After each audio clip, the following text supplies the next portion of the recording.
Hello, Shmoji here. What if I told you that the character you play in Elder Scrolls Online is a Daedra?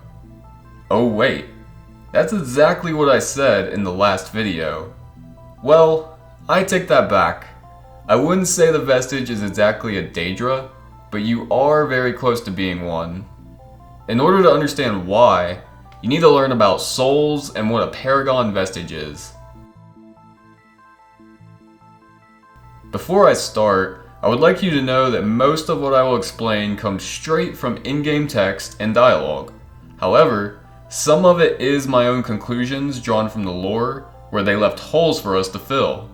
I don't want to waste time by pointing out every single time I'm talking about cold hard facts versus my own conclusions, so I will leave the resources in the description for you to figure that out on your own. So, how do souls work in the Elder Scrolls universe? First, I'll explain this, and then tell you how it relates to being a Daedra. Well, there are two parts to a soul. There is the energy part called the animus. This is what Daedric princes want. And there is the identity part, which doesn't have a name. Some say that this part of the soul is named the morphotype, and it kinda matches up with in-game text, but morphotypes seem to be more related to the formation of a body. Alternatively, some think the identity part of the soul is called AE, but probably pronounced a bit differently than that. I'll let you research that on your own, because it seems a bit abstract to me. I am just going to call it the identity part of the soul. Now that you know this, it will be much easier to understand what a vestige is, and why you're maybe possibly kinda a Daedra. In the beginning, you are sacrificed to Molag Bal by Mannimarco. Your animus is stored into a soul gem and taken away. The identity part of your soul is combined with a Daedric animus, which is called a vestige, as you learned in the last video. After they combine, your new body is formed in Cold Harbor using Azure Plasm. Meanwhile, your old body is possibly walking around as some kind of violent soulless creature in Tamriel. With most mortals, they become a typical soul shriven at this point. Their identity is not native to Oblivion, so their body is not a perfect copy and experiences rapid decay until eventually they die and restart the process of forming a new, terrible body. However, the vestige that we play as is different because this hero is something called a Paragon Soul Shriven, or a Paragon Vestige.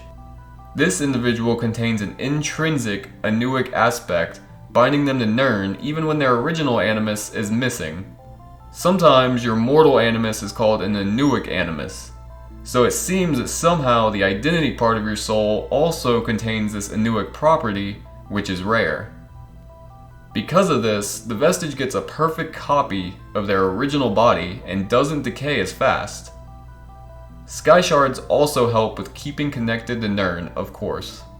It is speculated that in the event that Mundus was in existential danger, the heart of Nirn would spontaneously generate these Paragon individuals as a way of defending itself from destruction, in a manner analogous to the way the mortal body fights off infection. I found that really interesting because that basically gives a lore explanation for why all of us came to ESO. Nirn was in trouble, and we were spontaneously brought to defend it from destruction. Alright, so spoilers ahead if you have not finished the main storyline. After defeating Molag Bal, you get your soul, your Anuic animus back, and this makes you more rare than even a Paragon vestige. Some think that this means you are basically a Daedric Lord now. I'll explain why. So, as I said earlier, the body you are using after being sacrificed is a completely new body formed from Azure Plasm in Cold Harbor. But now you have your soul back. Plus, you maybe still have your Daedric soul too. If you do still have your vestige, then anytime you die, you will just instantly reform your Daedric body back when in contact with Azure Plasm, making you immortal. The barrier between Mundus and Aetherius is thin at way shrines, and some say that you can respawn there because you're an immortal Daedra. But, I don't know, I see it as more of a MMO thing outside of lore.